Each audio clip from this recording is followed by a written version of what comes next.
Chapter 21-21. Selfless spiders. What do we do, Captain? Mason came back to reality and watched his surroundings. The spiders seemed satisfied with their reaps and slowly retreated, carrying around 40 corpses on their backs.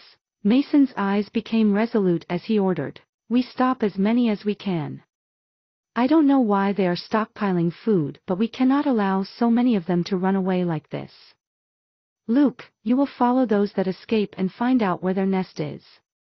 Good luck." He waited no more and went in pursuit of the beasts. The others followed behind him. The group focused the spiders busy with the transport since they could not counterattack, and in their poor intelligence they did not set any defensive formation around them. Noah used his speed to appear in front of them and deal a clean lunge to their heads, which was his best method to spare breath against their tough exoskeleton and still finish them in one blow. Meanwhile, he used his mental energy to pay attention to the guards' fighting method. Mason would use his big axe to deal devastating blows, not caring about hitting the corpses on the spiders' backs. He swung his weapon with great dexterity and momentum, creating his personal area of destruction as he advanced in the middle of the retreating group of beasts. Noah could not help but think that if he got struck by one of those swings he would die on the spot. Eddie and Rob had more difficulties. Their martial art was the Balvan sword style, which was rank 1, so its effects were limited against a rank 2 beast specialized in defense. After they realized that they were only wasting energy, they used their swords to slow as many spiders as they could, waiting for some of their companions to finish them. From time to time, a sharp sound would run between them and a spider would fall dead on the ground with an iron arrow struck deep in its head. Luke was helping them from some distance away as he followed the faster specimens returning to their nest. Baylor was doing fine. His strikes were not precise but had great momentum, with his body weight added to his hammers. Every downward strike would kill or heavily injure a spider. The slaughter continued for 20 minutes with only a small part of the beast's group managing to escape. More than 30 spider corpses were scattered on the ground, staining the terrain with green blood. The corpses of the villagers were either reduced to a pulp or heavily mutilated from the battle. Haha! The bodies of the ironclad spiders are really useful to the creation of magical weapons.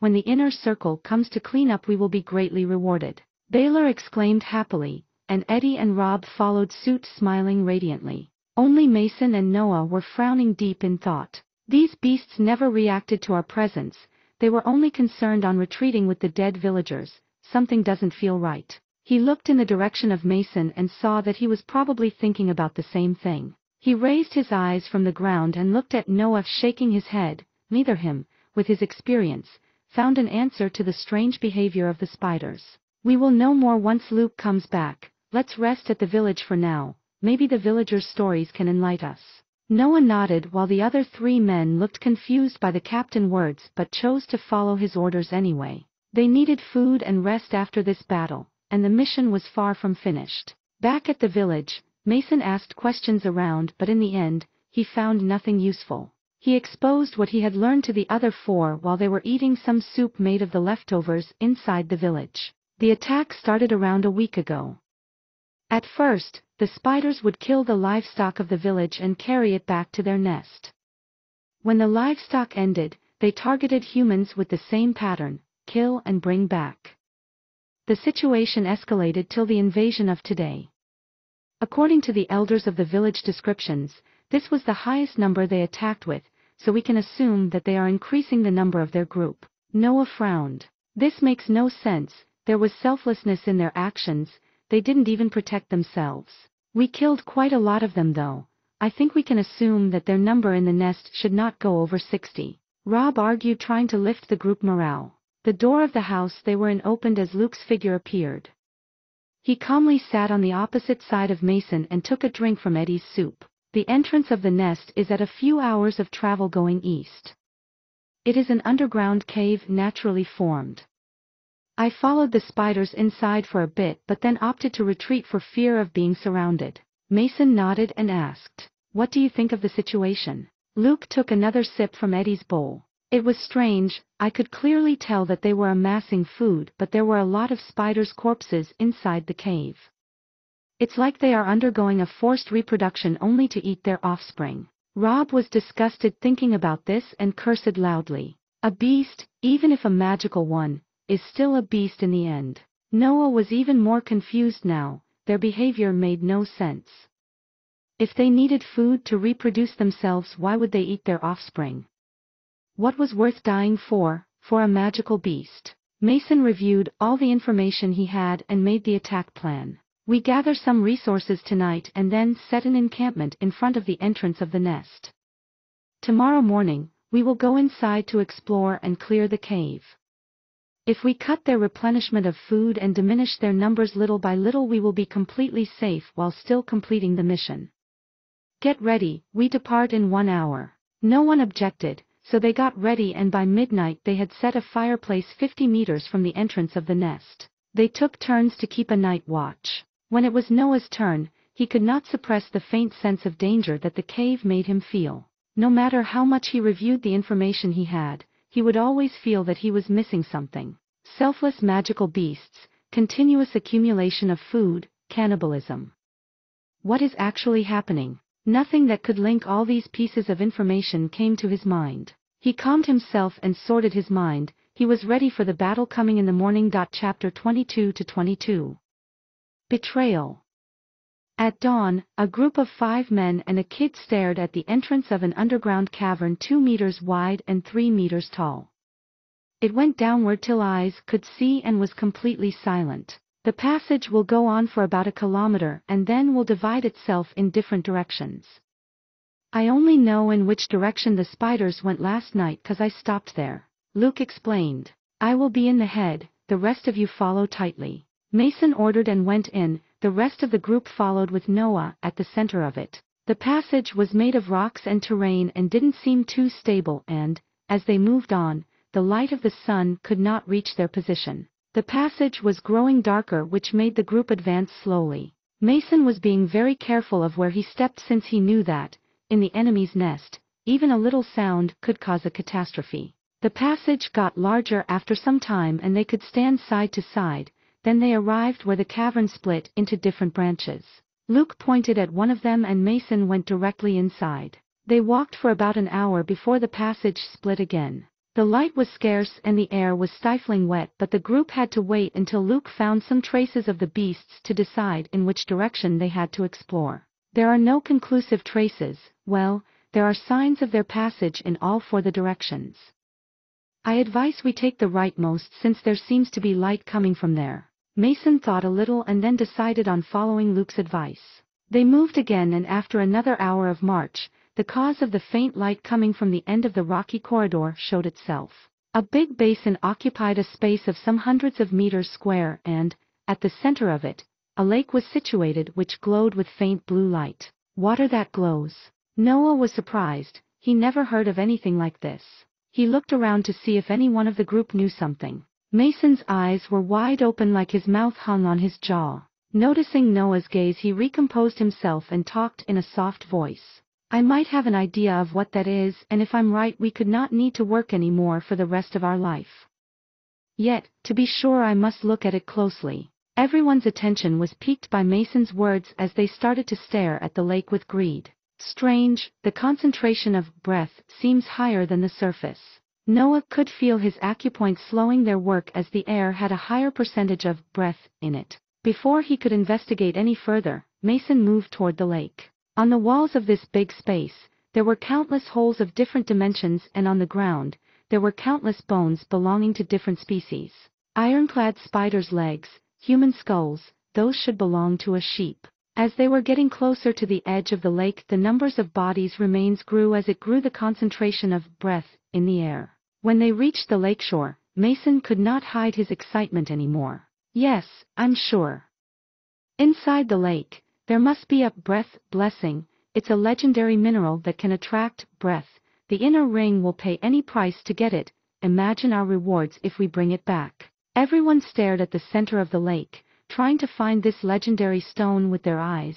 They didn't notice that the sound of crawling started to resound in the basin. Noah was the first to pay attention to the sound, as his alertness and mental energy were the highest in the group. They are coming. He unsheathed his sabers without hesitation. The men were started awake by Noah's warning and cursed loudly when they heard the sound coming from every direction. Spiders crawled out from the holes in the walls. They were of different dimensions as some of them were still rank 1. Yet, at least 50 of them were rank 2. Don't panic. We might get wounded but we can handle their numbers, Mason yelled looking at the hundred of magical beasts surrounding them. Suddenly, the bones on the shore of the lake rose as a figure that was hidden beneath them was revealed. It was 3 meters long and had 8 long and sharp legs. 3 pairs of eyes were on the sides of its face and 2 big pincers protruded from its mouth. Rank 3. Luke yelled, but the mighty beast did not hesitate. It shot one of its legs at Noah that blocked it but was sent flying for a couple of meters. Run, ordered Mason, as the group moved in the direction they came from, uncaring of the spiders in their path. Noah jumped on his feet and followed them a bit behind. Fuck. My hands are still trembling from that blow and I think my sabers cracked a bit. Why the fuck I didn't reach this conclusion, it was obvious. The only reason a magical beast would be so selfless is that something more powerful than it gave the order. I'm so stupid. I have to run. He sped through the pack of spiders like he was a shadow, crouching and jumping to avoid their legs. The other guards had already reached the passage and were swinging their weapon to force the blockage of spiders. When Noah arrived they had already proceeded and new spiders came to block his escape. Without wasting any time he executed the best forms he ever did in his life and killed 2 rank 2 spiders on the spot only to continue speeding toward the passage. Inside it, more spiders were crawling out from the walls using their powerful legs to obstruct the road but Noah didn't care. He let them scratch and cut his skin in order not to waste any time. When he arrived at the place where the first passage was, Baylor was there preparing to enter. He didn't seem in a good condition as wounds were all over his fat body and blood flowed out of them. He looked at Noah speeding toward him and smiled. Don't worry young man, I'll definitely tell everyone of your brave attempt in holding back those beasts to allow our escape. And don't worry about your mother, I'll be sure to console her properly. Hey. Noah's eyes widened hearing these words but he could only look as the man in front of him raised his hammers and struck the wall on his side. The passage walls could not hold the impact and crumbled in front of him, while Baylor was speeding on the other side. No! A rough yell came out of Noah's mouth as his only way out was destroyed in front of him. Fuck! Fuck! Fuck! Fuck you, you worthless pig, if I ever come out of here alive I'll make sure to kill you personally. He could not contain his curses. Meanwhile, spiders kept coming in his direction leaving him no time for desperation. Chapter 23-23. Exhaustion. Noah turned to face the spiders coming from his back. He jumped on them dealing 3 fast slashes. 3 rank 1 spiders fell on the ground cut in half. His mental energy was aiding at full speed his decision-making while he brainstormed about the situation. What can I do? That rank 3 beast must have been in hibernation in order to evolve so it can't still control his body properly, that's why I survived so easily its attack but I don't think I can face it even with this. 2 other strikes were shot out from his figure, a rank 2 spider had its head pierced while the rank 1 was halved. There must be another way to the main corridor of the surface, there were other branches that we didn't enter, maybe one of these passages leads to them. Once finding that his theory was possible, he didn't waste any time and ran into the leftmost corridor. Hordes of spiders kept going for him but he would just kill them with the least amount of breath needed. He was too focused, in this time of life and death his mind steeled like never before. Even though he went through the treatment twice already, that only required to endure the pain. This time had to find a way out, kill everything that threatened him and still conserve energy in case the rank 3 appeared. This pressure made his sea of consciousness as a whole focused only on survival. The passage had many branches but most of them had a blue light at the bottom of it that Noah linked to the lake, which is to say the rank 3. That's why he never took them. Sometimes a branch that went upward appeared, Noah would take them and find himself back in some places he already passed. Once he even found a corridor that led back directly to where he came from. The cave was like an underground maze and since there seemed to be no patterns in its passages he could only test all of them from the ones that felt safer to the ones with the blue light at the bottom. At no point during his exploration spiders stopped from appearing. Even though most of them were newborns of rank 1, they still required a little bit of breath to be dealt with because their defense was high. Noah was helpless about the situation, and even with his acupoints working at full speed in an environment with a higher concentration of breath, the one inside his body kept on diminishing. He found himself again standing where Baylor destroyed the passage. I mostly explored every ramification in the other passages. Only one left. If this one ends up as a dead end too, I'll be forced to follow the blue light. He went inside the road on the left of the rightmost one. The passage was large, it could fit 3 grown-up men. Seeing the blue light getting closer, Noah was almost ready to turn back, but then he saw a cavity entrance to his left that went upward and in his opposite direction. Noah was overjoyed. That must be the one, it's the only road till now that goes straight in that direction. He sped right to the entrance but found strange that no spiders appeared since he entered this corridor. Did I kill too many of them? Impossible. I mostly killed rank 1 spiders and only about 10 rank 2. I have a bad feeling. As if answering his premonition, the wall to his right collapsed and a huge figure came out. Noah didn't even wait for the figure to be fully visible as he hurriedly turned back to escape. Yet, the passage behind him was crumbling on itself from all the ruckus the beast created by going through it. He slowly turned to face the figure that was standing still, blocking the only road left. The rank 3 ironclad spider was standing of 4 of his legs with half his body raised in the air. The other 4 legs were pointing in the direction of Noah, and its pincers kept opening and closing at an uneven rhythm. It seemed to enjoy the feeling of trapping its prey as it just waited for Noah to act. If it's fear you are waiting for, you'll be disappointed. The threat of death cannot cause it in me. He had already died once and the treatment would force him to see its doorsteps every time. Death really had no hold on his emotions. With his back on the crumbled wall and his front facing the massive beast, only calmness could be found in his mind. If I die it's fine, but that doesn't mean that I would just give up. He remembered his first lesson with William about impossible situations, yet, even an ant had its right to defy the will of a dragon. Coldness exuded from his figure like an extension of his state of mind. But I'm not an ant and you are not a dragon. I can do this. His plan was to go through the spider and run for the upward passage. He jumped toward the beast, dealing the strongest strike possible with his technique. 2 iron legs blocked the blow, while the other 2 shot to Noah. Red blood flowed as wounds appeared on his body. He managed to avoid a critical hit, but the legs still scratched his skin. He could not pass it. If he defended, he would be bounced back on the wall. If he deflected, the other 2 legs would be there waiting for him. Tens of attacks were exchanged between the kid and the monster, but the stamina of the spider was nearly infinite and it kept getting stronger as it got used to its new body. In contrast, Noah was being covered by wounds, and even if not serious ones, they would still add up the blood loss as time kept passing. Plus, breath was growing scarcer in his body and his sabers were losing pieces of their body with every exchange. I can't keep up for much longer. Think of every single possibility you have. Think of every experience you had in 2 lives. There must be something that I can do. I refuse to die here when I barely started my cultivation's journey. He kept on blocking and attacking until his face lit up. That might actually work. The plan was set in his mind as he got ready for his last assault. He charged straight at the spider and blocked with one saber the incoming leg. He let the other one pierce his left shoulder.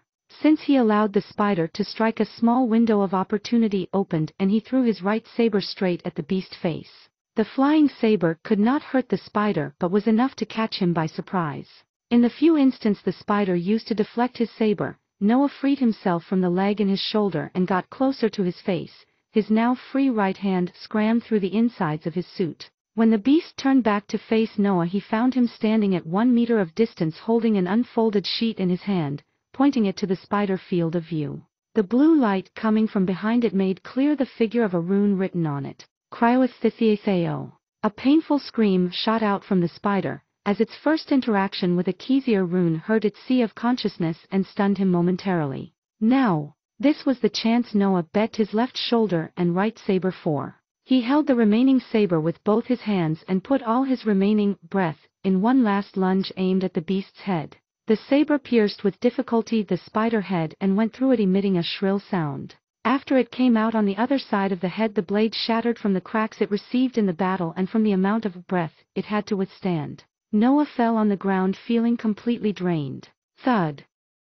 A loud sound came right on Noah's side as the spider too fell on the ground. Its body was not moving anymore, it was dead. Noah looked at it for a bit for fear that it would stand up, but relaxed when he saw no more movements coming from it. He hugged the sheet that saved his life and closed his eyes, overwhelmed by exhaustion. Chapter 24-24. Anger. Sounds of iron against rock reverberated in the passage. Noah opened his eyes and was almost scared by the corpse on his side. But when the pain from his body arrived, he remembered the situation he was in. I have basically no breath left. The one being absorbed by my acupoints is being used to mend my wounds. I believe I won't be able to kill even a rank 1 beast, let alone the remaining rank 2. He tried to stand up, pointing with his knees and elbows, but he remained in a crouching position for a while. The noise from the other spiders was getting closer. They are probably attracted from the body of the rank 3. I must get away, come on body, move. He managed to stand up holding the wall. He put the Kezier rune back in his clothes and moved slowly to pick his remaining saber. He limped slowly toward the passage on the left, only to find that the sound came from the bottom of it. Shit! Don't tell me that I'm going to die even after killing the rank 3. He was at loss of what to do. He needed time to rest, but he had no food or water with him since he left his backpack in the fireplace on the surface. Wait! Water! Maybe I can sneak out to the lake while the spiders are busy eating their previous boss. He looked in the direction of the blue light and moved toward it. He was walking at a slow pace and supporting himself on the rocks on the wall. It took him 1 hour to reach the basin. The environment there was completely silent. Either the spiders were still busy eating the rank 3 or their low intelligence didn't make them realize that now they could use the lakeshore to their will. Since there were no more walls to sustain him, Noah chose to crawl till the center of the underground room. Luckily they have low intelligence. I believe that if it was a rank 3 four-eyed wolf, the effect of the rune would have not been so decisive. He reached the lake and took a mouthful of water to drink. The water relieved his body from some tiredness and even filled it with a bit of breath. Right, the breath blessing. These waters must be filled with breath. I can speed my recovery. Spiders began to crawl out of the holes in the underground room and move toward him, and at their sight, Noah only smiled faintly. Of course, another danger would come after I find a bit of hope. He threw himself in the lake and floated toward its center. Now that I think about it, it's the first time I'm swimming with this body. Well, even the rank 3 was staying on the shore where the concentration of breath is less than the water, so it's safe to say that they can't swim. His hypothesis was right, as the spiders would just surround the lake without entering it. A peculiar scene was unfolding. A kid wearing a smile was floating on the surface of a lake towards its center while 60 or so spiders were waiting on the shore. This feels too good. My body is being nourished at an incredible speed. Apart from the wound of my shoulder, the others have mostly stabilized. And the concentration of breath is still raising. When he was at the center, even his wound on the shoulder showed signs of getting better. Noah stayed like this for a while, waiting for his wounds to heal. Maybe if I go to the bed of the lake I can speed the process. Once he had the idea, he followed through it immediately. He kept going down through the water, and at around 10 meters depth he saw a blue oval stone. It was shining on its own and was beautiful to the sight. As Noah got closer to it, the thickness of breath rose exponentially, and when he was in front of it he could even feel his body getting stronger. He didn't think much as he took the stone big as a man face and went back to the surface to breathe. The breath blessing was extraordinary. It was constantly attracting breath of such a quality that all his wounds were closing, and the acupoints went back on completing the second cycle of the 7 hells. After half a day, Noah found himself laughing happily. A sense of completeness filled his body. This thing is amazing. Not only it healed my wounds, it even helped me complete the second cycle. I've never felt so strong. I wonder if I can manage to keep it. He thought for a bit but then shook his head. A treasure is won only if I have the strength to protect it. If I'm weak, it's just a calamity. Better to just give it to the inner circle and take some rewards. His acupoints had stopped working since the cycle was complete and his wounds were healed. There was no point in being here anymore. He tied the stone to his clothes and looked at the spiders still waiting on the shore. Well, let's see what my body can do now. Going back to the time the guards escaped, 4 men were staring at the entrance of the cave. Then a 5th figure came out, revealing itself as Baylor. The group was mostly fine, they only had some light injury that needed some mending. When Baylor came out, he found the other 4 men staring at him with disgust and repulsion. Mason didn't even waste time talking, he arrived next to him and punched hard his face. Baylor fell on the ground confused. "CA Captain, what are you doing?" Mason could not control his anger as he kicked the fat man on the ground. "What am I doing? What have you done?" is the question. "We all heard Noah cursing you. Apart from being a disgusting man holding grudges with a kid, do you know what mess you've put all of us in?" Baylor took the insults but still felt wronged. Wasn't Noah just the bastard kid of a whore? But Mason didn't care of his confusion and kept kicking in anger. "When I said that the vice captain vouched for him, it wasn't the whole truth. That kid was the only disciple of the Smiling Blade, William Challey. Do you know what he will do to us when he arrives?" Realization dawned on Baylor as he trembled in fear. Then let's just say that the rank 3 killed him while we could do nothing. Like this he would not do anything to us. But Mason only shook his head. "I already contacted him through a special talisman that he gave me explaining the situation. I will not risk my life to cover a piece of shit like you. Men, tie him up." Everyone got to work and tied Baylor while they waited for the judgment of the vice captain of the guards to fall on them. A day and a half later, a figure appeared on the distance. It was speeding like a bullet on the ground, and its legs were barely visible from how fast they were moving. It abruptly stopped in the fireplace where the guards were waiting. It was sunset and the figure got revealed by the last ray of lights of the day. William stood there catching a breath. The tiredness for his hurrying here was surpassed only by the anger of one of his men betraying his disciple. "Where he is. Tell me where my disciple is." Chapter 25-25. Return. William was furious. After all the pain his disciple went through only to get a bit stronger, he got betrayed on his first mission by a worthless soldier. Mason stood up and explained with his head lowered. "Vice Captain, we last saw him a day and a half ago when he got hit by the rank 3 beast. The last thing we heard was him cursing Baylor." He pointed at the man tied on the ground. William focused on the man on the ground. The mental pressure he was emanating made Baylor incapable of breathing. "Please, Vice Captain, have mercy.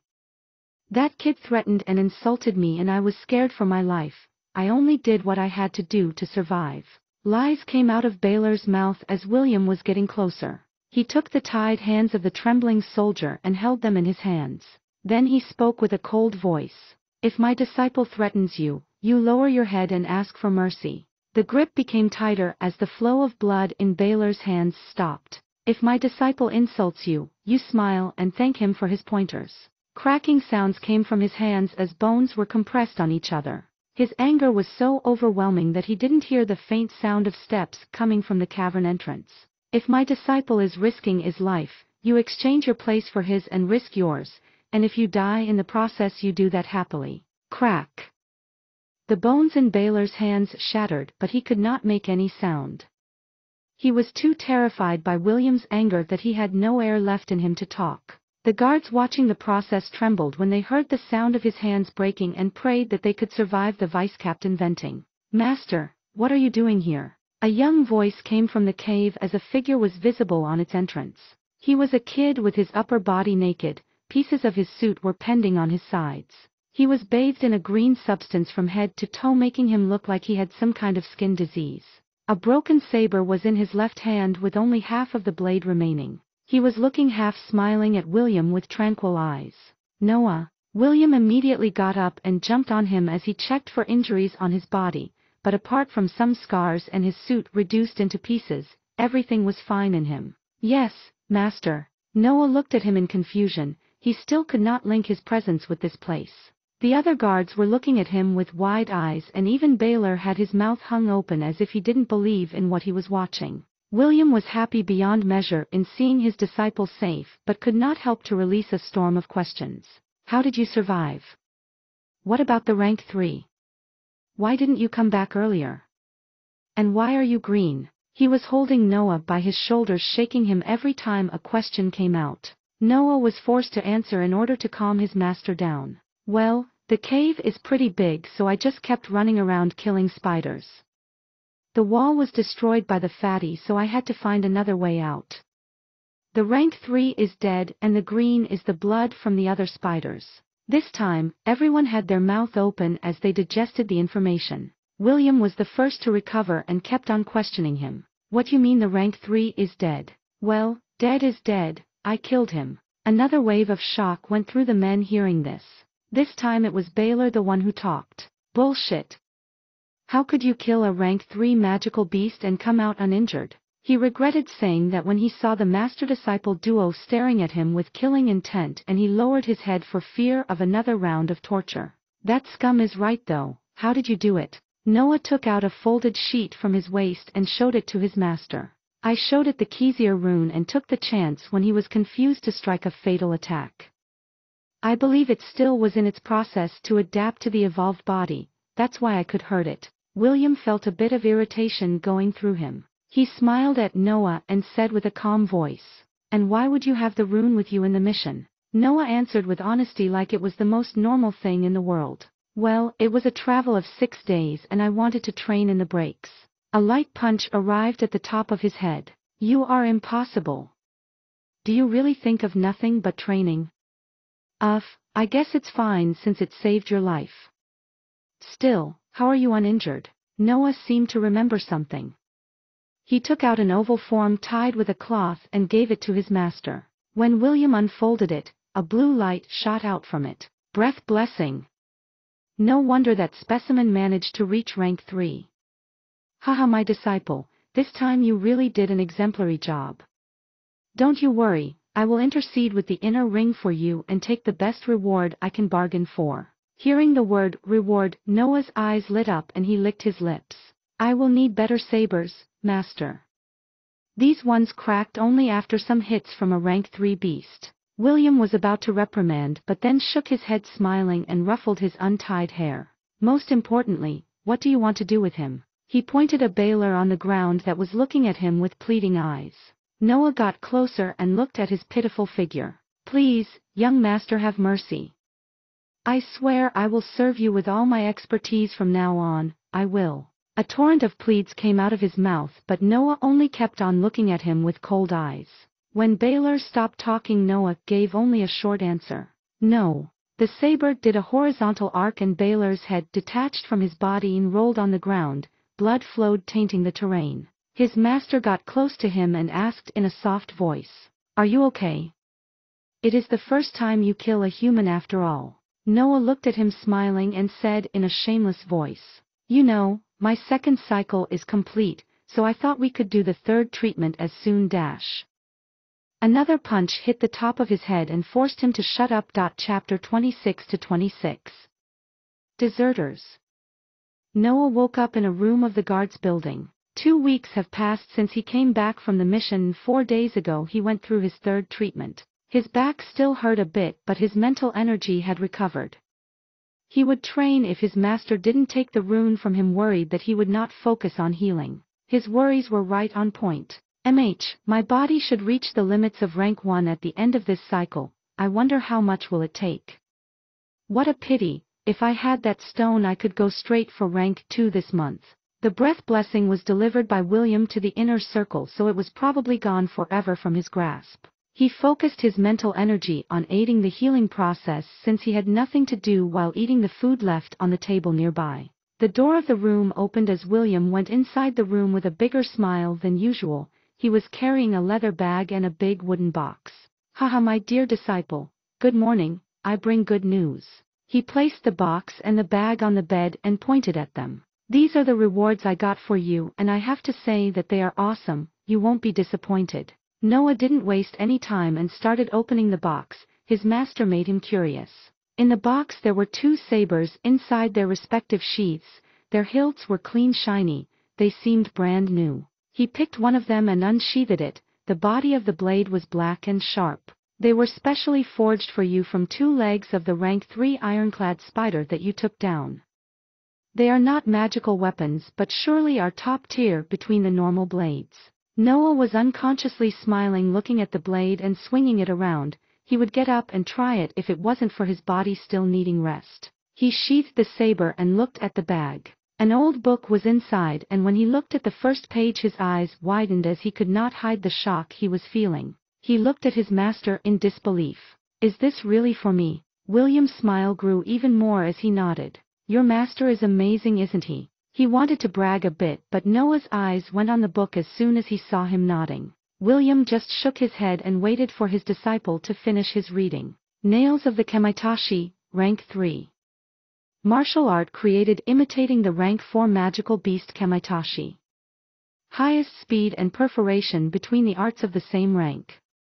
It allows the user to cut at an unbelievable speed and precision surpassing every protection. The user might also cut things at some distance away from the blade and, at full mastery, it can shot wind slashes through the air. Limited to 2 weapon wielders. Noah raised his gaze from the book. The Kemitashi is a weasel-like beast that runs the wind and cuts to death without the victim even noticing. It should fit you really well. He took the folded sheet containing the rune from his clothes and gave it to Noah. "Next week we begin to spar again. I believe you will want to test your new techniques." Noah looked at him and bowed deeply, uncaring of the pain on his back. William ruffled his hair and got out of the room, leaving him alone to concentrate on the book. Having finally something to do, Noah's days of recovery passed rapidly. His weekly sparring with William continued, but he noticed a problem with his new martial art.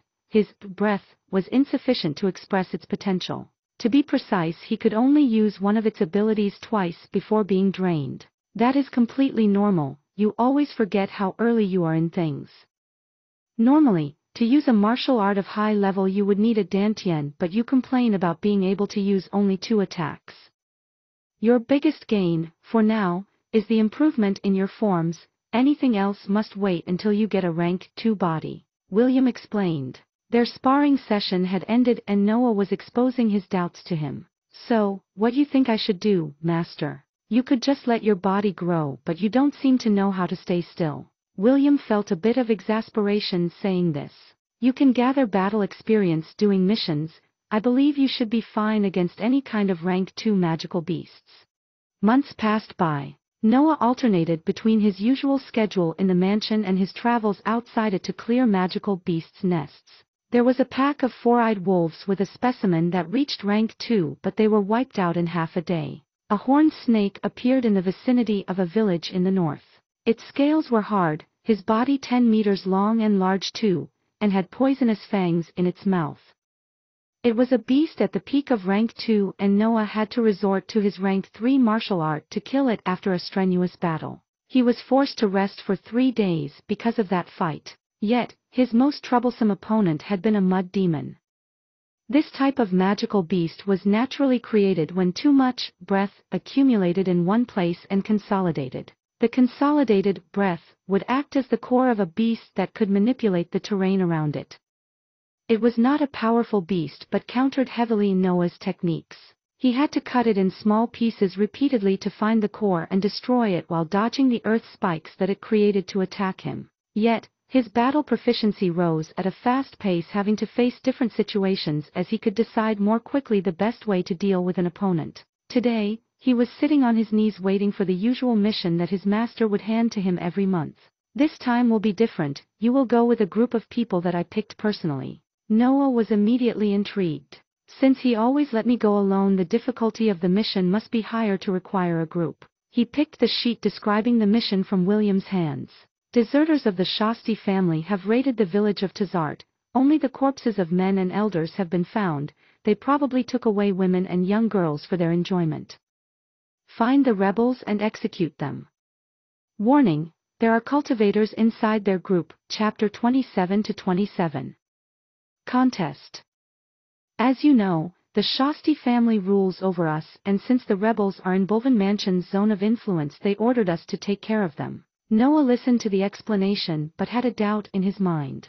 "Master, can I fight a cultivator?" His ability to fight with beasts of higher rank than him was mainly due to the fact that they were, in the end, just beasts. A powerful body and some peculiar ability could be matched by powerful techniques and perfect execution of them. But what would happen against someone who had a dantian and practiced techniques as powerful as his? Generally speaking, no, if he matches your abilities he will just overwhelm you by the sheer quantity of his breath. You might catch him by surprise using your rank 3 martial art, but then you will be mostly drained. And if he has a rank 3 martial art too, well, just run. Noah felt depressed listening to this. He was hardworking and talented, mostly due to his powerful mind, but others were too. And if he had to clash with them, the difference in time spent cultivating would be decisive. So why are you giving me this mission? If he really could not do anything about the situation, there was no point in going toward danger. He liked to fight, but he was no idiot. Your role would be only of support. You will take care of the non-cultivator and of those with a rank 1 martial art between them, leaving the real fight to the others of your group. William was about to dismiss him when he thought of something. You can trust them this time, I made sure of that. He showed a complex expression while he said that. Apparently the events with Baylor were still lingering in his mind. Noah smiled and reassured his master. Don't worry, master. As he left the room his smile disappeared, transforming in a cold expression. No way I'm gonna trust anyone except Lily and master. I should hide my strength from the time being. The nails of the Kamaitashi must be my hidden ace in the sleeve. When Baylor betrayed him it made him remember the cruelty of men, which he had forgotten living as a kid for so much time. He went back to his room and practiced again in all of the forms of the rank 3 art, only then he calmed himself. His weakness was making him feel restless. The more he knew about this world, the more he understood how dangerous it was. By clearing nests he got an idea of how populous were the magical beasts in this world, and yet humans still were at the top of the food chain. That meant that their power was unimaginable. While I'm just 2 steps away from the bottom of human power, I can surpass only commoners and dumb soldiers. In his mind, a soldier with a rank 1 technique became a dumb soldier. His irritation reflected itself on his night training in the rune as he almost collapsed after forcing himself to watch it for 7 hours straight. After more than 1 year and a half of training non-stop, the faint shape of the rune was visible in his sea of consciousness. He was sure it would not take much before he became a rank 1 mage. I guess I should start creating excuses for my rapid progress in mental energy. I wonder what face will master make if I reach the apprentice mage status before I turn 13. He smiled, imagining at his master's astonished face, but then the wave of pain from his head arrived, so he went to sleep to rest his mind. The next morning, he found his master in the courtyard with 3 men and a woman around him.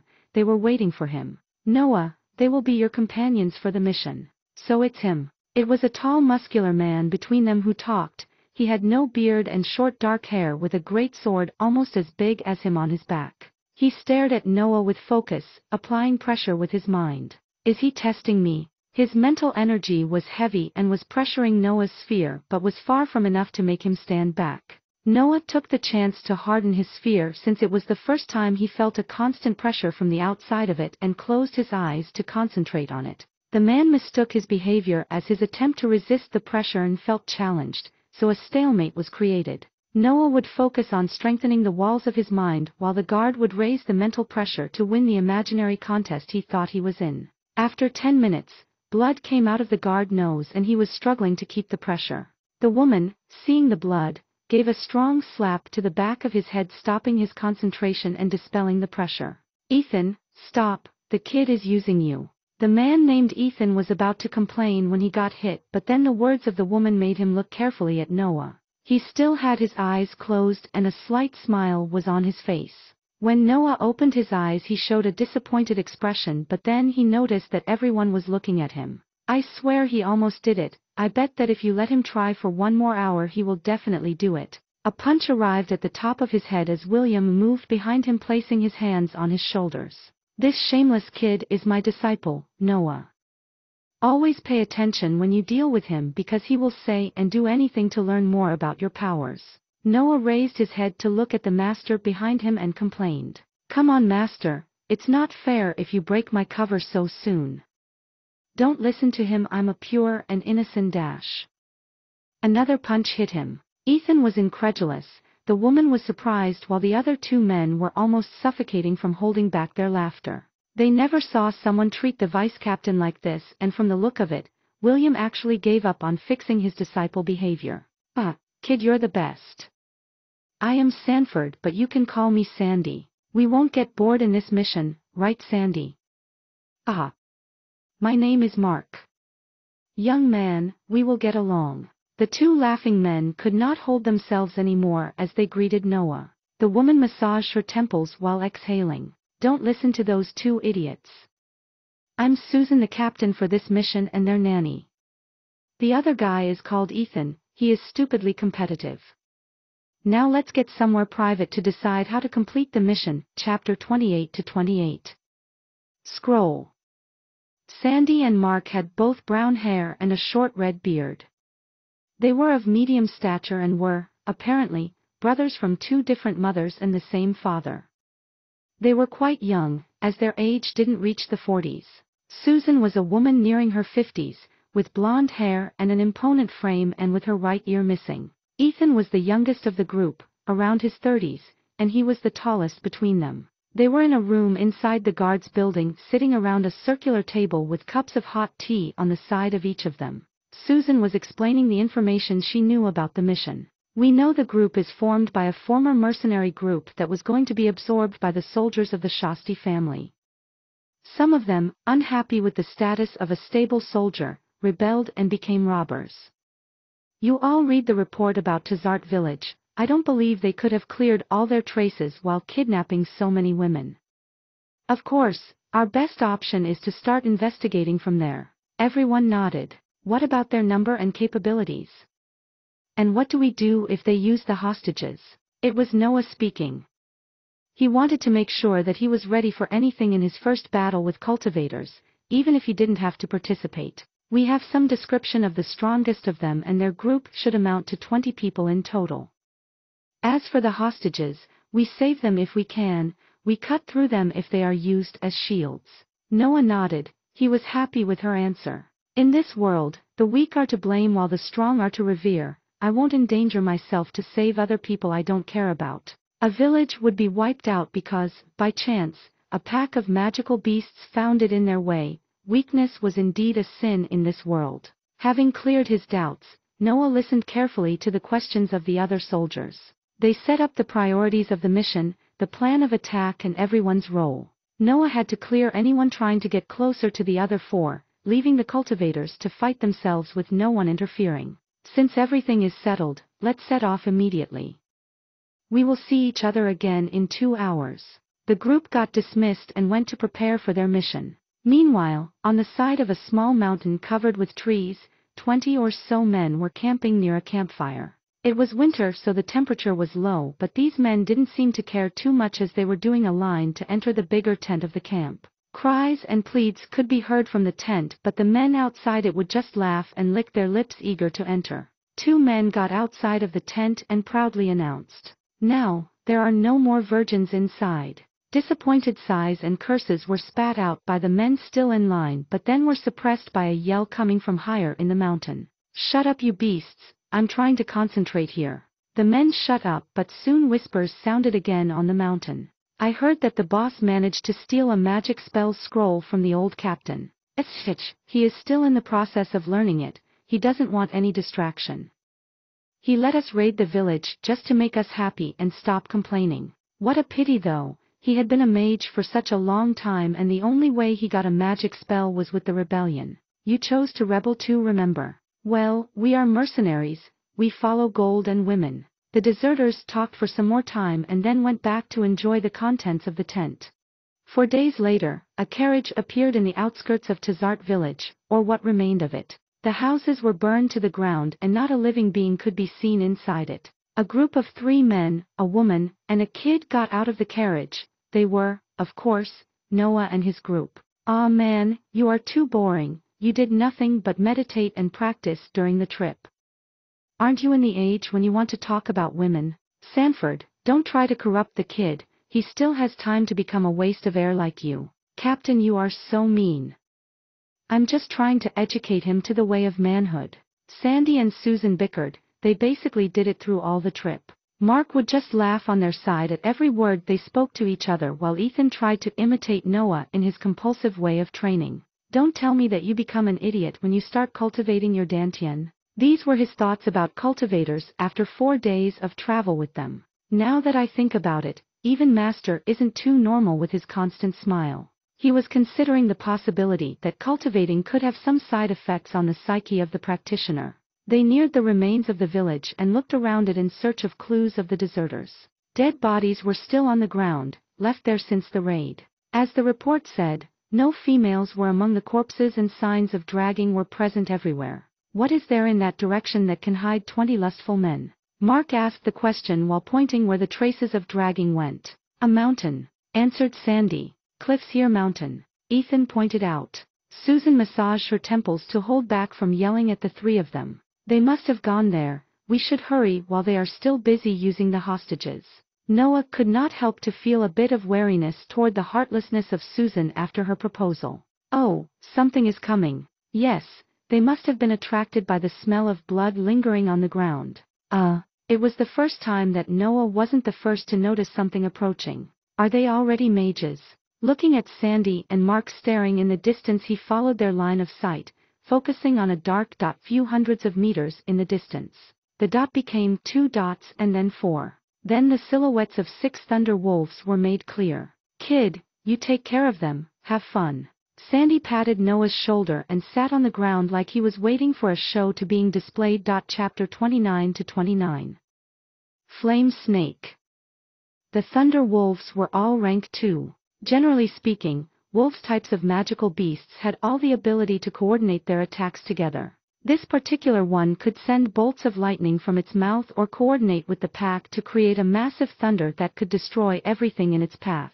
If it was shot from 6 rank 2, its power could match the top tier of their rank. Mark sat next to Sandy and they started betting on Noah's performance.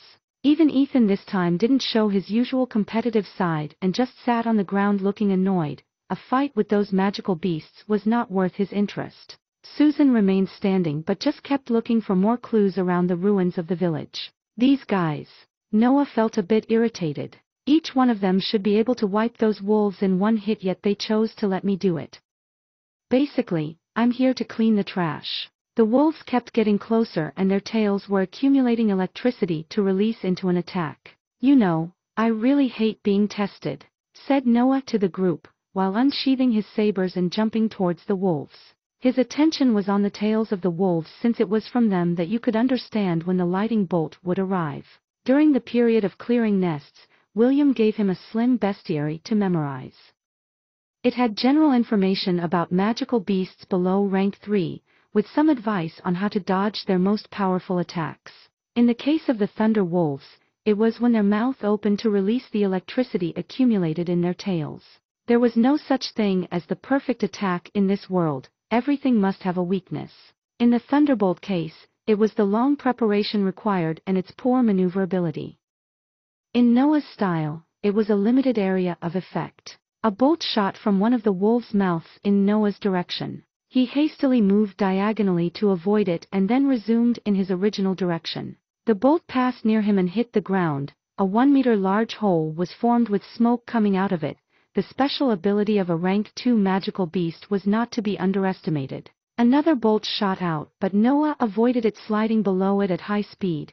Then he jumped to end up in the middle of the pack. From the sight on a normal human, Noah only stopped in place for few instants between the 2 wolves on his sides before moving toward the other 4. Even the 2 beasts got a little confused by his behavior and tilted their heads to follow the kid entering their group. At that moment, a red line appeared on the 2 wolves' necks, followed by an eruption of bright red blood. 2 beasts' heads fell on the ground, accompanied by their now headless bodies. Oh, that is indeed the speed of the Kamitashi style. When William told me that he gave a rank 3 martial art to a kid, I almost was sent to the prison for mocking him. I wonder how much power of the technique he can express. Sandy commented from his position on the ground, while the other 2 men nodded in approval. Even though Noah's attack was fast, it could not fool the eyes of cultivators on their level. Only Ethan seemed to frown a bit. He clearly saw one of the attacks but completely missed the other one. Meanwhile, Noah was still in the wolves' pack. This time the beasts were preparing a coordinated attack since the death of two of their companions made them realize the danger they were in. But it was too late. If they used immediately their most powerful attack while Noah was getting closer, they could have had a chance, but now that he was among them, their fate was written. Noah seemed to casually stroll between the magical beasts, but every time he passed one of them, their head would be severed and fall on the ground. In less than a minute, the pack was no more, only headless corpses were around him. My forms are on a completely different level. If previously they were on the level of a middle-tier rank 2 magical beast or even lower, now they are definitely on the upper tier. It's just a pity that I still can't cross the boundaries of the rank 3 because my body is still weak. Like usual, he would analyze the battle and his techniques to fix any mistake he found in it and to evaluate his power level. The events with the ironclad spider were really too fortunate. I don't think I could have killed him if he hadn't just evolved. Noah was still standing in thought when Susan came back to the group sitting on the ground. The village has nothing of worth left in it, and since the kid finished clearing up the beasts, we should get going.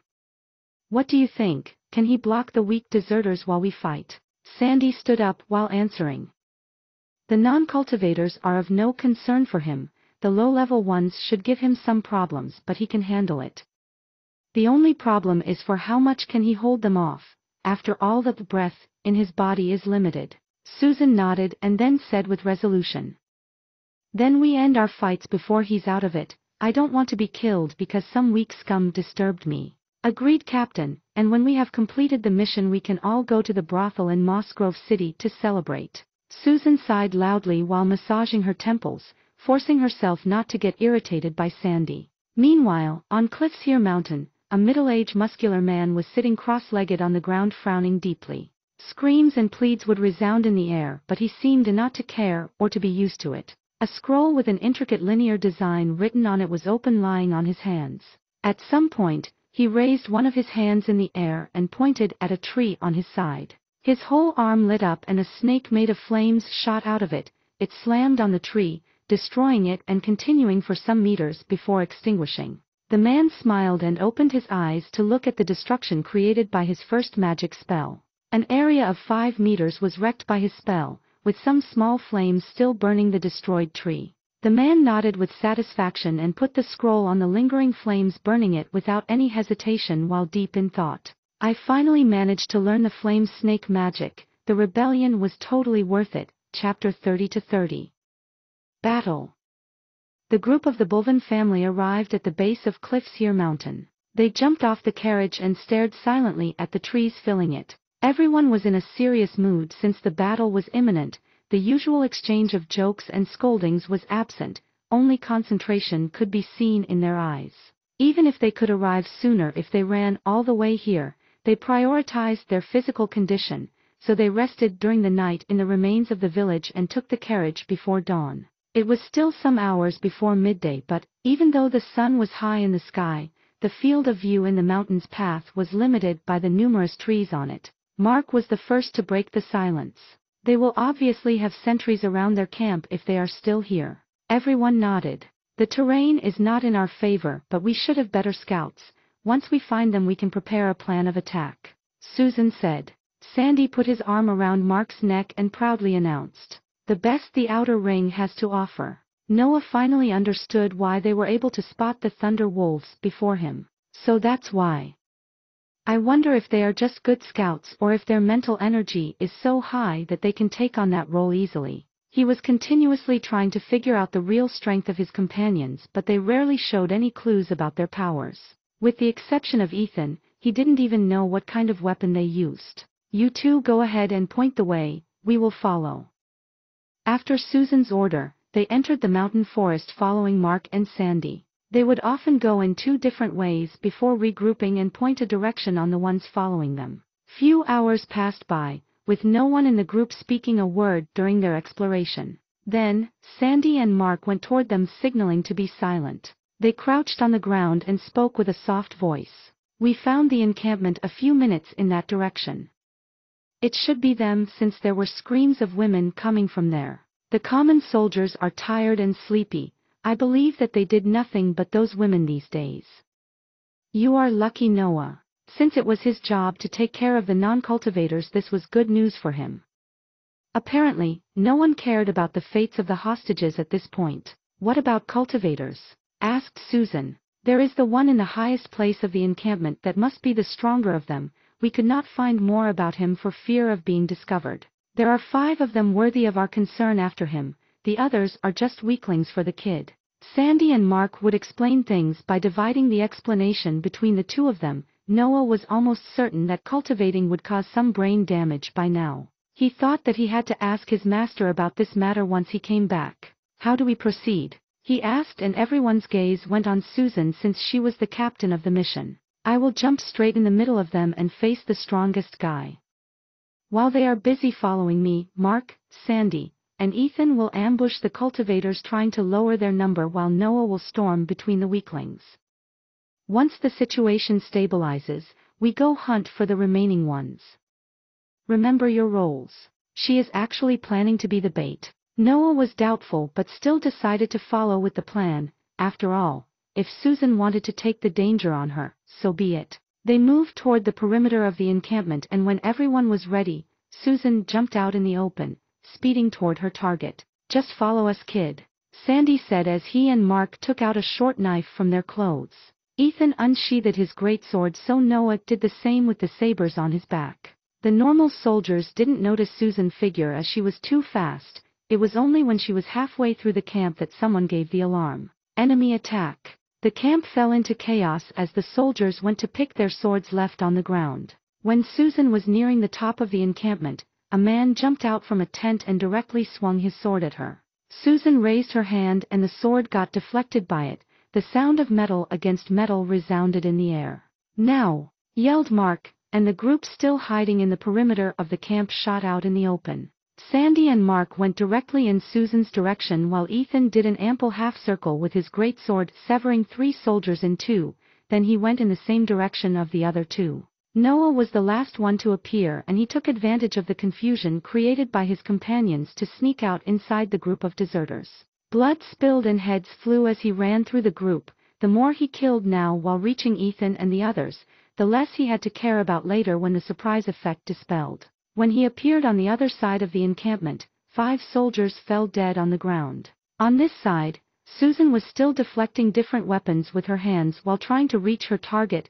Sandy and Mark took out one of them with their excellent teamwork, but then got encircled by 3 cultivators, limiting their movements. Ethan was fighting a tall man with a big axe alone. At some point, Susan did a palm gesture with her hand that released a shockwave that stunned momentarily the 2 soldiers that were fighting with her. She hurriedly grabbed the head of one of them and squeezed tightly. The head of the unfortunate man was reduced to a meat pulp while Susan didn't even look at him before resuming her original direction. The other man on her side was too scared to react to the woman speeding through him. Noah turned back to face the other soldiers, unleashing another wave of seemingly invisible attacks. Ethan used a destructive move to shatter the big axe and then thrust his greatsword into the tall man's chest. Sandy and Mark were nimbly dodging every attack the 3 men were unleashing on them while delivering fast strikes as a counterattack. All 3 of the deserters had their wrists and arms wounded as a result. Noah killed another 3 of them, leaving standing 2 men that blocked his attacks. Only 7 deserters remained alive, with 3 of them injured. At that point, a ball of flame fell from the highest point of the encampment and stopped on the ground in the middle of the battlefield. Susan's figure was barely visible between the flames.